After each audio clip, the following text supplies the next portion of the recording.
In Finnegan's Wake, there is a reference to the great triumvirate of literary figures in European letters.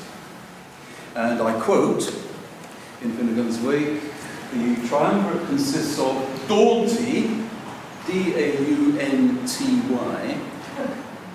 Gouty, G-O-U-T-Y, and Shopkeeper, spelt as shopkeeper is spelt. The three great representatives of European letters. Well, so we have Gouty, we have shopkeeper, and we have Dante. And the greatest of these is Dante was born in 1265. We are, as Jeff said, in the year of his 750th birthday. And between now and 2021, we're entering a feverish period of celebration. So keep your eyes on the Warburg website of what is going on in London. 2021 will be the anniversary of Dante's death. So this is a very important period, and this year is important for Dante. Now, what I would like to do tonight is to proceed in a fairly introductory sort of way. This is called A Man for All Seasons, and I hope to bring out as we go along what matters about Dante, and Dante matters. He is a very adult poet. He is a poet who explores the height and depth of human experience, in all its agony, in all its ecstasy. He is a poet who is a constant companion for us. You understand the word companion? A companion is a breaker of bread. That's what the word means.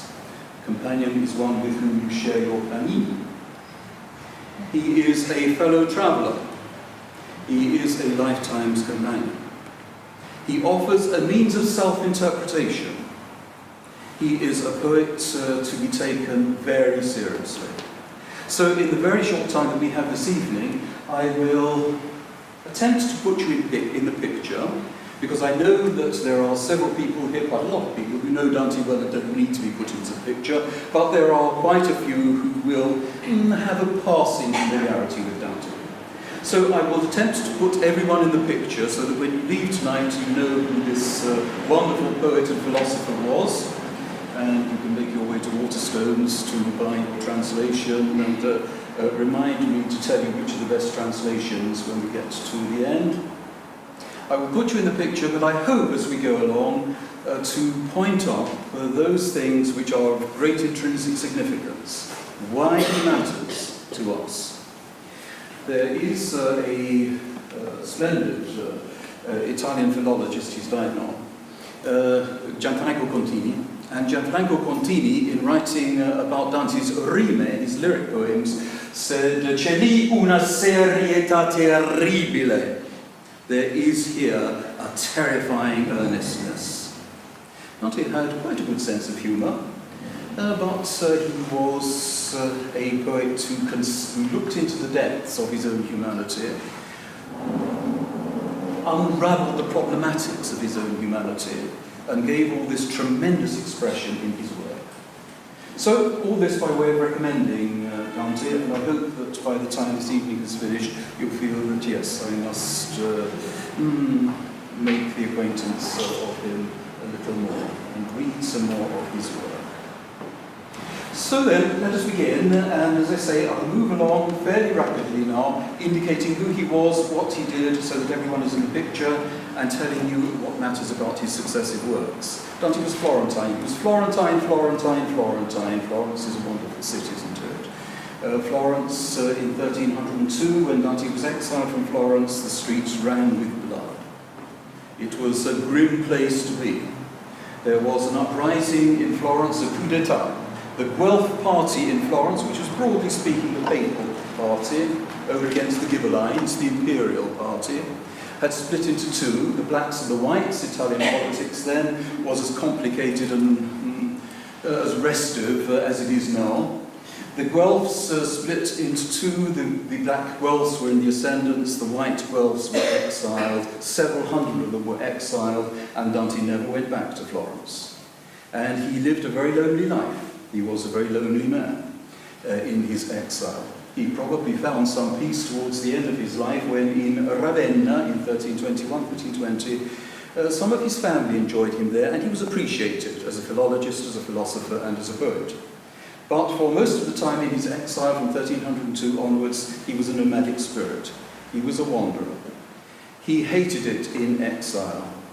He hated climbing other people's stairs.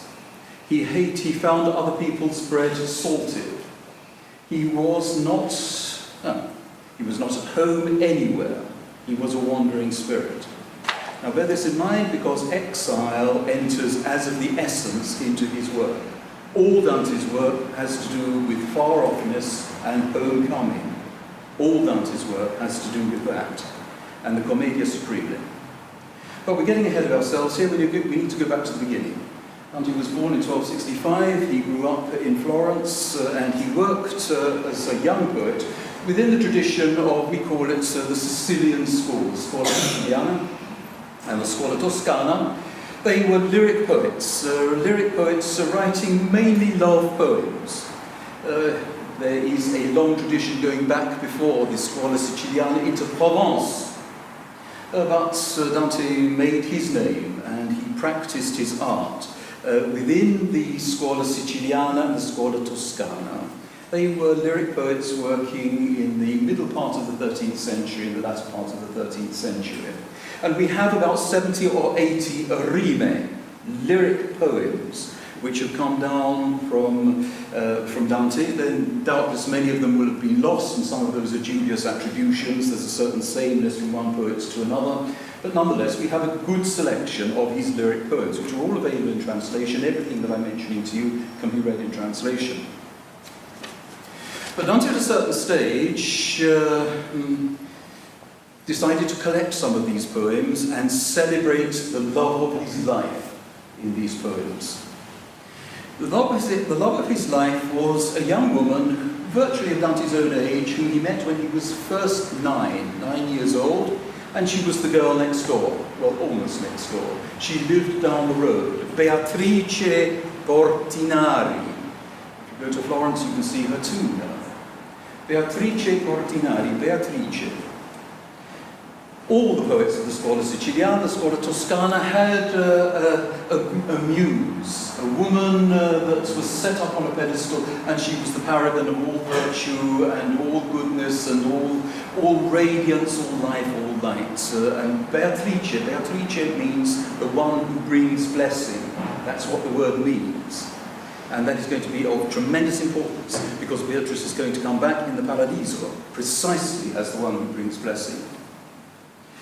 Dante decided to get together some of his poems after Beatrice's very sad, premature death in June 1290. And Dante collected together 31 of his poems, and he put them in a little book which I commend to you wholeheartedly. It is so beautiful. It is called Vita Nuova, New Life.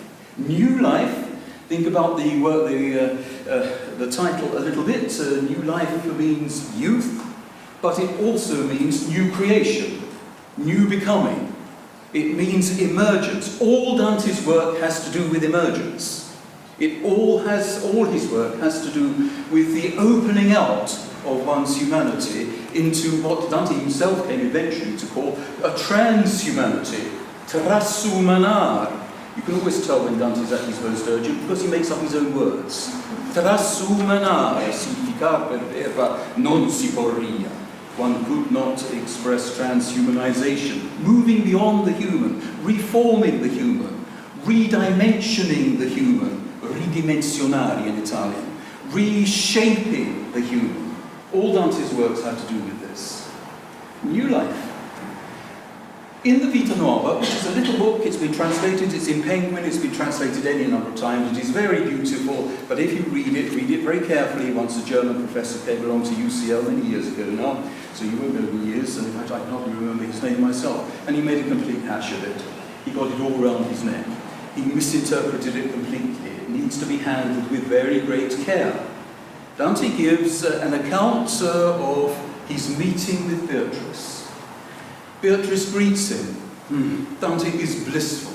She holds up her hand, she greets him, Dante, good day, Dante.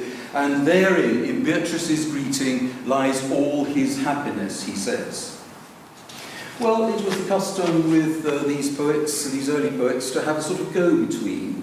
And Dante, in order to protect and to be discreet about his love for Beatrice, wrote poems for go-betweens as well. And Beatrice got wind of this, and at a critical moment denied her greeting. In actual fact, she not only denied her greeting, she poked fun at him. Catastrophic. Dante says, I am now going to have to rethink my whole understanding of love. Now there you've got it. Dante is the world's great love poet. Dante was an intellectual. He loved ideas. He was an intellectual in the sense that the idea mattered to him. An intellectual is not a person who knows a lot of things. Yes, I'm surrounded by professors in the university who know dance like more than I do, but they're not intellectuals. Yes, an intellectual is one for whom the idea actually matters as a principle of self-actualization, a principle of self-implementation. And Dante was an intellectual. He loved ideas. The idea, which is a pure determination of the mind, is so radiant, so beautiful. He loved ideas.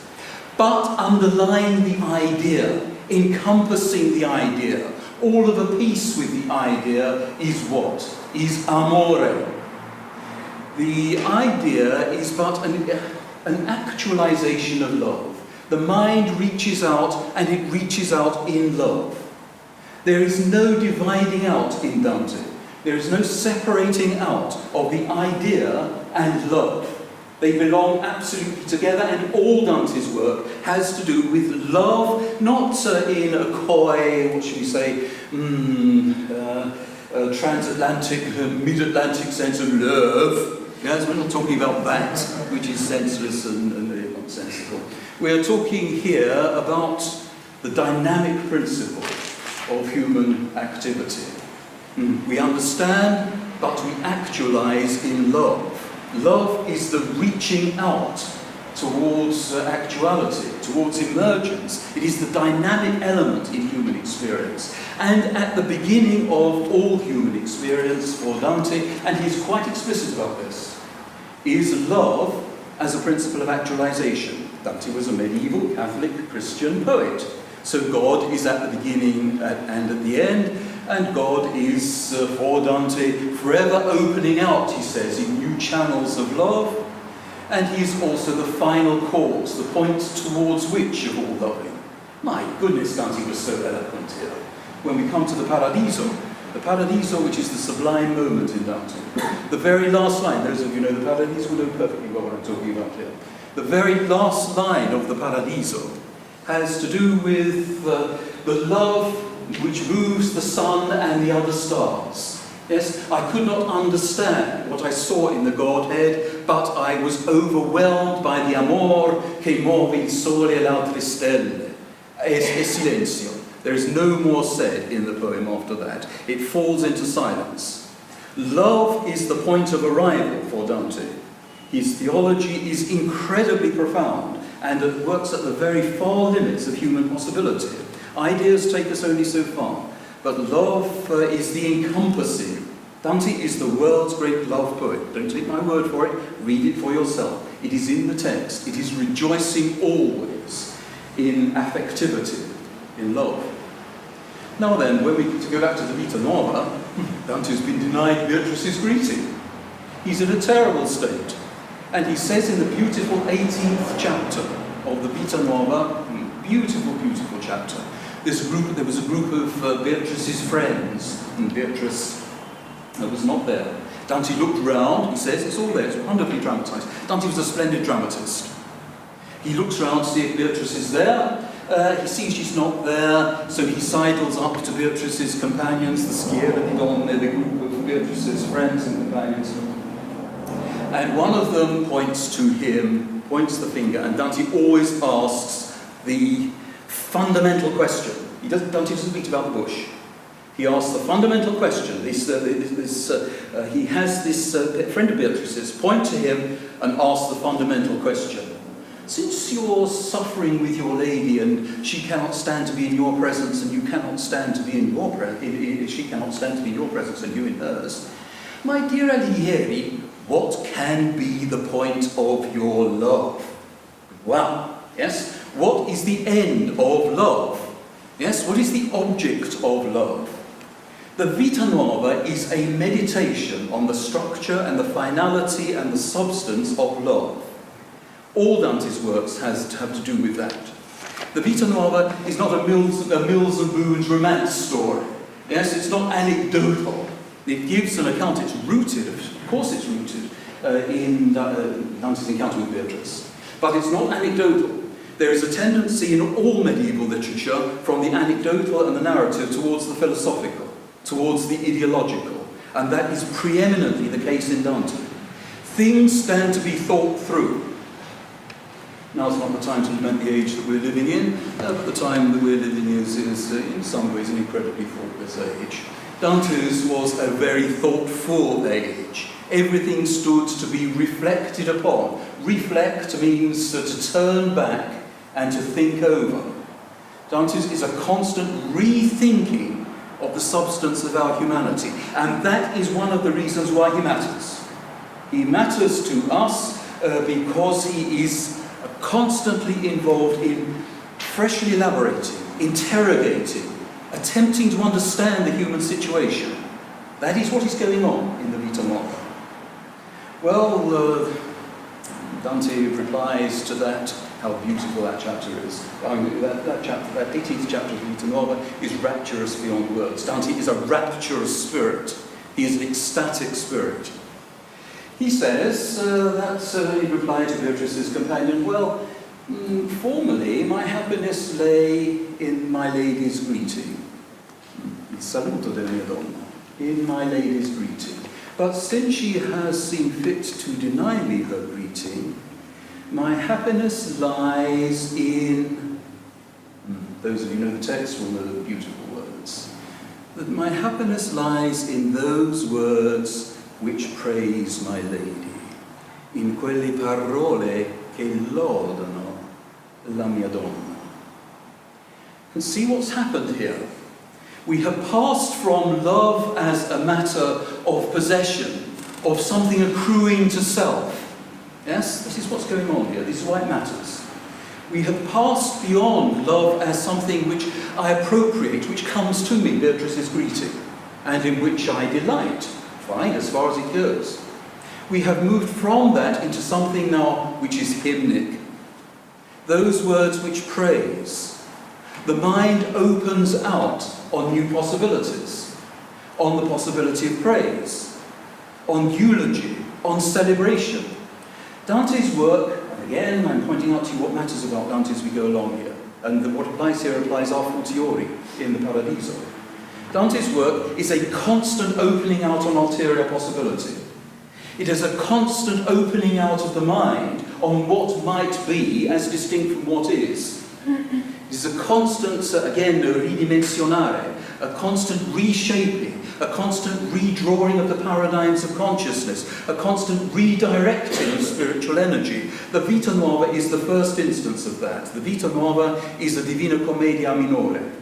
It's a preliminary, in its way, it is a preliminary statement of what is going to go on a vastly greater cultural basis in the Commedia. Nothing comes easily to Dante. Dante's humanity was difficult. There is nothing but nothing facile in Dante. There is no easy moralism. There is nothing more tedious, is there, than moralism pure and simple. Someone who spouts morals. My goodness, there's a longer and an intolerability about that. Dante is not a moralist. He has lived this out at first hand, and he found love as praise very difficult, because Dante was a very passionate man. And in the wake of Beatrice's death, a lady from the casement, yes, the donna gentile, a noble lady looks down at him, and Dante sees in her Beatrice once again, and the old flame stirs, and the old desire, the old preoccupation with possession is there. Everything in Dante is purgatorial. Everything is difficult. Everything is mountainous. That is why we read Dante, that is why we study him, that is why we spend so much time with him, that is why we love him. Because he has lived out everything at first hand. He has been there. He is speaking out of the depths of his own experience. It is authorized, everything he says, is authorized from within his own humanity. So he struggles, even in the wake of this wonderful declaration, quelle parole che lodano la mia donna. He struggles, but eventually, towards the end of the book, he has a mirabile visione, a moment of exalted understanding, in which he commits himself. How beautiful is this? He commits himself to say, I must finish the Vita Nuova now, and I finish it, I'm studying as hard as I can, he says, studio quanto posso. I'm studying as hard as I can, in order to what? Those of you, again, who know the text will know what he says here. I am studying as hard as I can in order that I may speak of Beatrice as no woman has been spoken of before. Wow, what a lover! Yes, my goodness, in order that I may be able to celebrate Beatrice as no one has been celebrated before. And the book finishes there. So we have, this is obscenely short and obscenely sketchy, but there you go. We have Dante's first work, the Vita Nuova, new life, a new opening out of self on beauty, grace, a new possibility, in exaltation, an exaltation of the spirit. Dante is an exalting spirit. He's a rapturous spirit. Well, now, to move on very quickly indeed, Dante, in the wake of Beatrice's death, says he took himself to the schools of the philosophers in Florence. Those of you who know Florence will know where they are. Santa Croce was the school of the Franciscans. Santa Maria Novella, which is over by the station, was the school of the Dominicans. So the Augustinians lived on the other side of the river. And Dante was there studying for 30 months, he says. He says he studied so hard that he made his eyes poor, and he had to shut them for a while until they got better. He says, well, this in the Commedia, which I'll tell you about. So he studied, and he became enamored of a new possibility. A philosophical possibility now. He allegorizes the Donna Gentile, the Vita Nuova. He says, here is my new love. It's not an erotic love. It is an arcane love, a cerebral love. It is a love of philosophy. And this love for philosophy is at the center of his next book, which he wrote after his exile. We call it, so we're speaking now 1304 to 1307. In those years, Dante wrote a book which he called The Banquet, Convivio. Yes, those of you who become enthusiasts of Dante, we must read the Convivio because the Convivio pulsates with authentically Dantean energy. It is a celebration of philosophy. It is a celebration of philosophy, above all, as represented by the philosopher. Now it's not the time to embark on a history of philosophy in the High Middle Ages, but we can say very briefly and very sketchily that this was an age of new peripatetic Aristotelian enthusiasm. Thomas Aquinas had some of Aristotle's works freshly translated, and Dante knew Aristotle's works with the commentary of Thomas, Albert, and others besides. Dante was enraptured. Dante was enraptured by every encounter. Now he was in love with philosophy. He was enraptured by Aristotle because Aristotle was a breath of fresh air.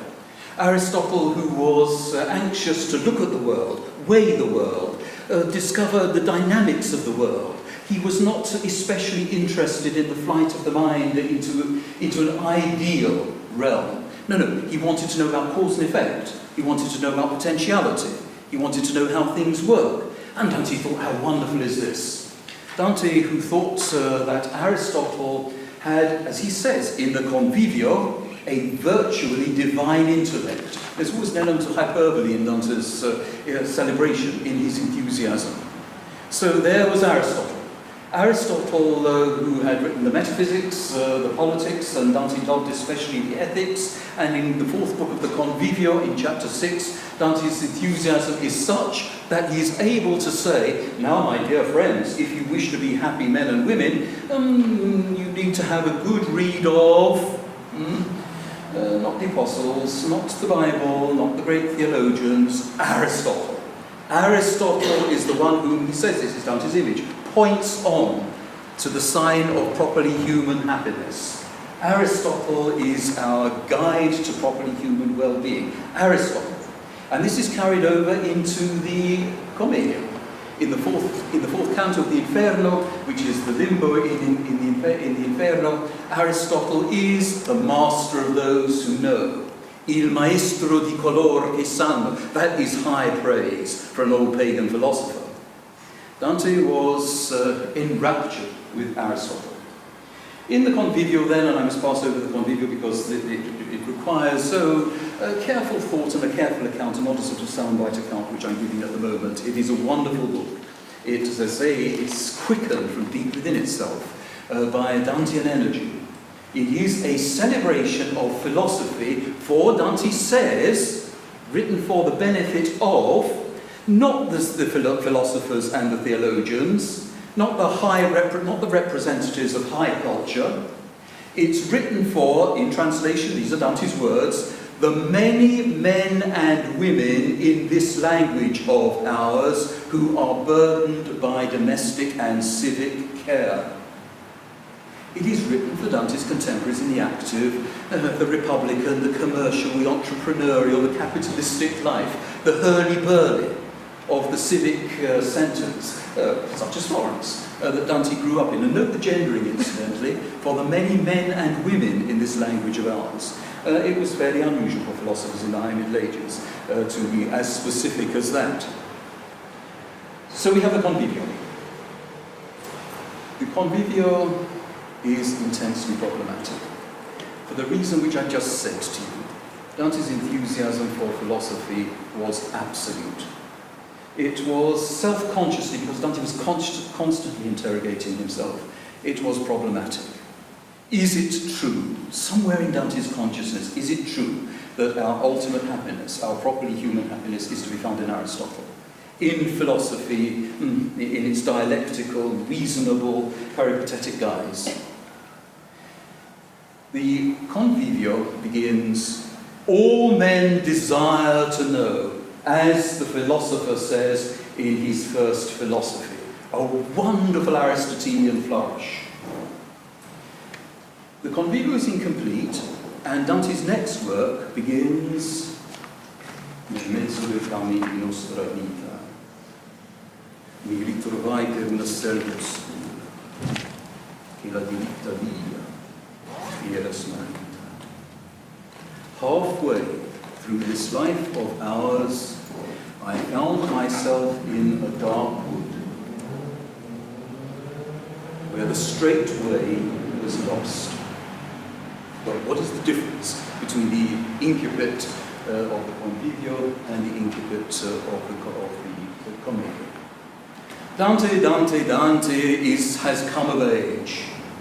He has come to a clear awareness of the problematics of his own character. He has seen the extravagance of his own enthusiasms. He has not abandoned Aristotle. On the contrary, Aristotle remains the master of those who know. But he has located the philosophical now within the encompassing of the theological. He sets out on a new journey of discovery. The Commedia is the work of Dante's maturity. The Convivio is the work of Dante's middle period, or we might almost say, because the period, the adolescence extends so well on in Dante's view of it, well on into the 20s, and beyond that even. And the Convivio is the work of Dante's adolescence. The Commedia is the work of his maturity, and what a maturity that is. Those of you who know the Commedia will know the story, and I rehearse it very, very briefly because then you can read it for yourself. It's not difficult. Dante is a wonderful yarn spinner, and he tells a wonderful story. He proceeds by way of the image, and the image is unspeakably powerful in Dante, unspeakably suggestive. All of this and more besides that I'm telling you flows out of the sublime economy of the image in Dante. So he tells a story, and you will know, many of you will know what the story is. He finds himself in the dark wood, miserere in me, of travelling in the person of Aeneas his journey from Troy to Latium, and for his poetic skill. And Dante says to Virgil, the poet, Dante is the central figure in his own poem, I am lost, I cannot find my way out of here. Help me, please help me, have mercy on me. And Virgil says, I will indeed, but there is no quick exit. Now follow carefully what I'm saying to you here, because I'm interpreting as we go along. Yes, the interpretation is built into the story. It always is in Dante. The story contains its own meaning. Virgil says, come with me. We are going to have to go on a roundabout journey. We are going to have to go down, down, down into the pit. Into the Inferno. Dante's Inferno and Dante's imagination. Dante's got a wonderful imagination. He imagines the pit to be beneath Jerusalem, a funnel going down to the centre of the earth. You, Aligheri, must come down into the pit with me. I will guide you, and you will see there humanity at its most degraded. You will see there everything that man is capable of doing both to himself and to his neighbour. You will see human nature as spoiled, as prostituted, as ruined. You will see here man's response to the divine let it be. At the beginning of Genesis, God said let it be, and God saw that it was good.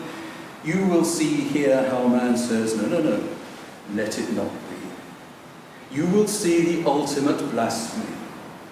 You will see the dismantling of every creative initiative. You will see the systematic spoiling of what might be. And only then, when you have seen that, is there any possibility for you of new life, of resurrection. Only then can you begin the ascent. And the ascent in Dante is what matters. Dante is the poet not of descents but of ascents. But there can be no ascent without descent. Are we or are we not in the presence here of an essay in significant journeying? What it means for man to be on the way. What it means for man to be a homo viator, a travelling spirit. No, you must come with me down into the pit. So down they go. Oh my goodness, those of you know the poem, the things that they see, that Dante's imagination runs wild. There are pools of feces and rivers of blood and severed limbs, and the sowers of discord dangle their head, and the soothsayers are twisted. Oh, Dante's imagination has every conceivable horror. But he is not concerned. He is not concerned with God's wrath and God's contrivance. He is not concerned with God saying, gotcha. Yes? He is not concerned with God's wreaking his anger. Because who is punishing who in hell? Man is punishing himself by way of his own betrayal. Because there are no fools in hell. Everyone knows why they are there. That is the tragedy of it. If they didn't know why they would be there, why they're there, it would not be a tragedy, it would be a bit of a sad thing and a disaster. But it is fully and emphatically tragic. They have opted for something other than what might be. And we see the various categories as we go down. There are those who were in a position to choose but chose not to choose. The indifferent. There's the suits, the grey people, the neutral, the people who don't stand for anything. Neither for one thing nor another. There they are, all chasing round, busy about nothing. Following a banner on which nothing is written. My goodness, Dante says, I would never have thought that death had undone so many.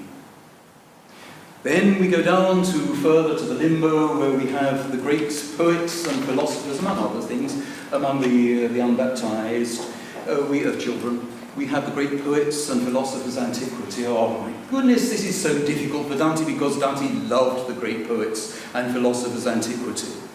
Aristotle is there. That is where Virgil lives. What can he do? These are souls who lived either before or beyond the Christian dispensation. He sees them there, he's filled with sadness because he loves them so much. But here I stand and can do no other. They were born outside the Christian dispensation, and they are on the edge. That's what limbo means. They are on the edge.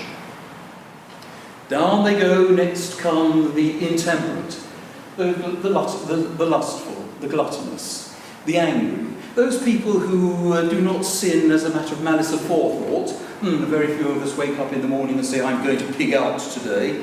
Yes? It just happens when the opportunity comes along. And that is what happens here. They are without self-discipline.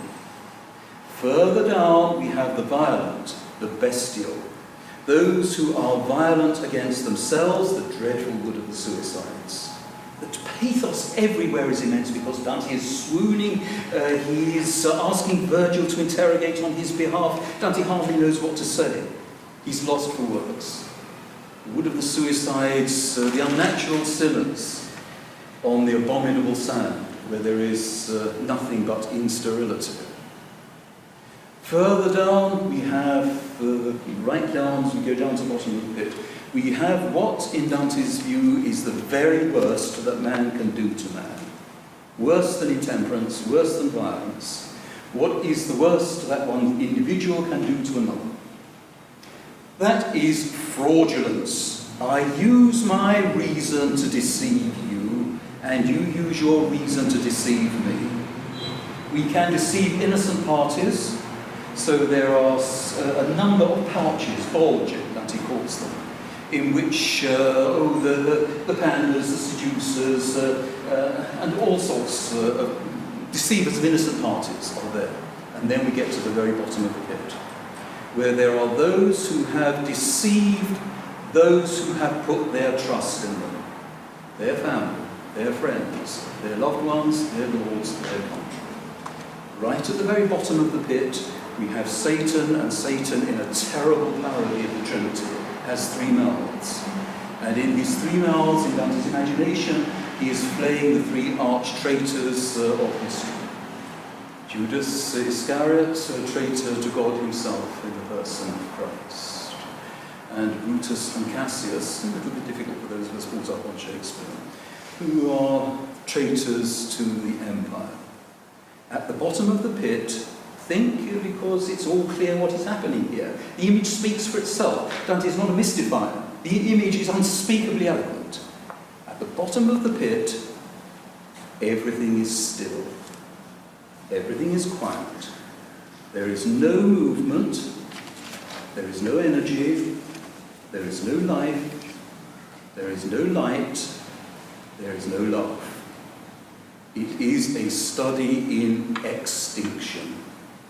It is a study in the triumph of nothingness over somethingness. It is the ultimate response, as I said a moment ago, to the notion of let it be.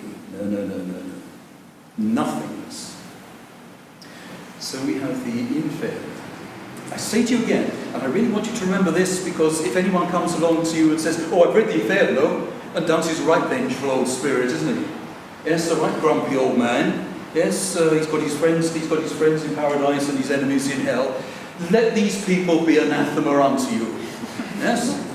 Because they do not understand what is going on in Dante, and not to understand what is going on in Dante is itself a capital sin. Yes? These are souls who have delivered themselves despite themselves, to their own nothingness, their own anonymity, their own atrophy, their own crystallization, their own nothingness. It is a dreadful place. And I tell you this, that it seems to me the saddest thing about hell is the souls are all incredibly lonely. There is no companionship down there. If I put myself at the centre of the world, and all the souls in the hell have put themselves at the centre of the world, if I put myself at the centre of the world, I'm at the centre of my own universe, I don't want you on my patch, because you're present to me as a trespasser. You're in my way. And if you are at the centre of your universe, you don't want me on your patch, because I'm invasive. I'm an impediment. I'm just in the way. There is no companionship. There is no fellowship. There is no human contact. Read it for yourself. It is desolate. How much more can you ask by way of an analysis, an existential, an analytic of human nature in its devastation than we have in hell? Now, to be quick, because our time's running out, so I move on very quickly now. In the Purgatorio, the second canto, the beautiful, beautiful Purgatorio. Purgatorio. You can always tell someone who knows Dante well, if you know, the mark of someone who knows Dante well is that they love the Purgatorio. The beautiful Purgatorio. In the Purgatorio, the suffering of the souls is as great as it is in Inferno. And Dante imagines the Purgatorio rising up from the southern seas at the antipodes of Jerusalem. It's a mountain, he imagines, coming up out of the sea, all in his imagination. The suffering is as acute as anything in hell, but it is suffering of a different kind. One of the souls says, I should call it perhaps not suffering, but solace. In what sense? In this sense, that in the Purgatorio, which is the second canticle of the Divina Commedia, the Divina Commedia is in three parts, Inferno, Purgatorio, Paradiso. In the Purgatorio, we have those souls who say something that no one in hell says. No one in hell says, I am guilty. No one says that. On the contrary, they blame someone else. Amor condusse noi ad una morte. Amor che a nullo amato amar perdona. I'm more sinned against than sinning. I was put upon by these people. That's not my fault. Everyone's at it in hell. Everyone is busy about redistributing guilt, mythologizing it away. This is easy for us to do, isn't it? And that's what everyone in hell is doing. They're all mythologizing away, it's not my fault, not my, you started it. In the Purgatorio, the souls all say, I am guilty. This must not be allowed to trip off of our tongue, because to say I am guilty does not come easily to us. It's not a welcome statement. It involves a matter of self-interrogation, a deep seeing into self. It involves an act of self-knowledge and self-evaluation. It involves what Bernard de Clairvaux used to call, how beautifully, an assiduity of tears. Assiduitas lacrimarum. Assiduitas lacrimarum. The soul sorrows. It grieves over itself. But once it has said, I am guilty, then the way is open in the Christian scheme of things, which is a love scheme, for renewal, for bringing home. And step by step, on the mountainside, the souls make their way up the mountain from circle to circle, from pride, the first circle, to envy, and then sloth, and anger, and the other seven capital sins. They make their way from up the mountainside. They suffer quite intolerably on each terrace, but this is suffering, as the souls are constantly saying, by way of recreation, restorative. Now, I'm stressing this to you because Dante's sense of Purgatorio is very, very adult. He is not interested, although he acknowledges it en route, he is not interested in satisfaction, in the paying off of debts, of what the old scholastics used to call the reatus aboine. He's not interested in paying off a debt of punishment, although, as I say, he does acknowledge that from time to time, because Dante was a child of his time, as we all know.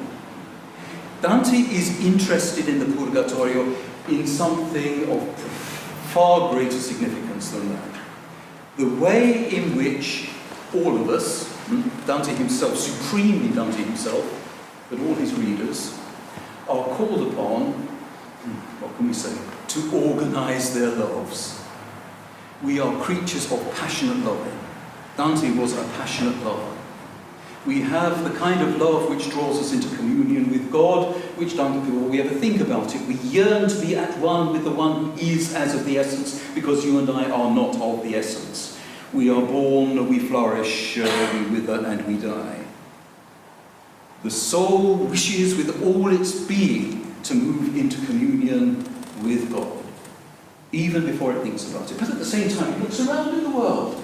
Oh, sees wonderful things in the world. Beautiful sights, beautiful sounds, beautiful men, beautiful women. Everything in the world's to be enjoyed.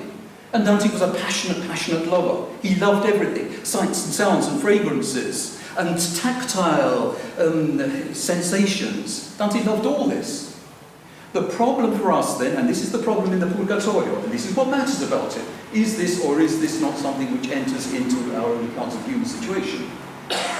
We have in the Purgatorio a preoccupation with bringing home every kind of secondary loving to the love which is given with the act of existence itself.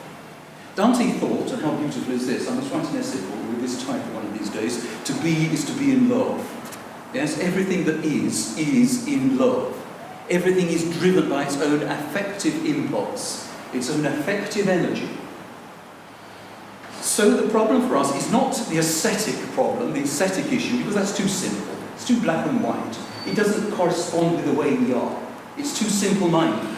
It's not to say that we shouldn't love in this or that particular way. We love as psychosomatic creatures in every way. But the problem for us is to harvest our love. Dante uses the term raccogliere, which means to bring home, to harvest in Italian. A raccolta is a harvest. To gather in. That is what is going on in the Purgatorio. And in that we cooperate with God himself. It's by nature and by grace. There is an indwelling of the human and the divine initiative, and man applies himself to his own emergence. Did I not say to you that Dante was the poet of ultimate emergence? The Purgatorio, the beautiful Purgatorio, with all the tenderness and all the longing and all the things that are being left behind, it is so exquisite, is the canticle of emergence. And then, how am I getting on here? Soon to be finished now. We come to the Paradiso, the sublime moment in Dante's work. We come to the quintessence here of Dante's spirituality. Do not be content with the Inferno as representative of Dante's spirituality. The Inferno is the dark side, the tragic side, the necessary concomitant maybe, but the tragic concomitant of man's commitment to the human project. Dante was so in love with the human project. He was so committed to the what might be through a combination of God's willing and of human willing. In the third canto of the Paradiso, he talks about the way these two things relate at the still centre of personality. In the Paradiso, therefore, we have a canticle of self-transcendence. Here we have, as we had in the Vita all those years ago, we have the movement of self beyond self. There can be no question, Dante thought, Dante had an endless spiritual energy. There can be no question of us settling for the current parameters of our existence. We are always moving beyond ourselves. That is our experience, isn't it? If you listen to the Third Symphony of Beethoven, the Eroica, and you are on the end of that symphony the same person as you were at the beginning, have a good look, because something is not working in you. It is transformative. You are not the same person. If you read or see King Lear, how unwatchable is King Lear? It is so drastic. Yes? It cannot leave you as the same person. No significant encounter, even an encounter in the Brompton Oratory on a Monday evening, can be insignificant. Everything is reformative. Every encounter means that there is a projection of self beyond self. We are creatures of transcendence. Transcendence is the most immanent of our immanent possibilities. And nothing is added on here. Nothing is added on. There is no supernaturalism here. Dante had no room for supernaturalism in his religious scheme of things. Something over and beyond nature. Something that's left nature rather a long way behind.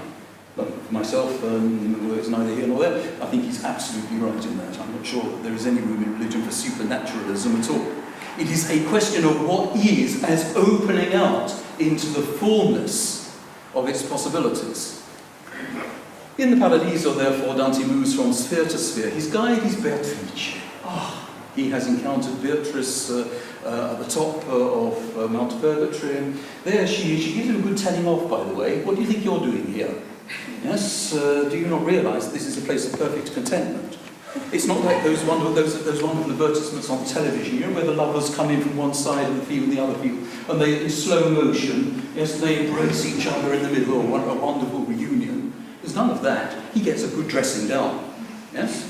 However, equilibrium is restored, and Beatrice guides him from sphere to sphere, where he meets all sorts.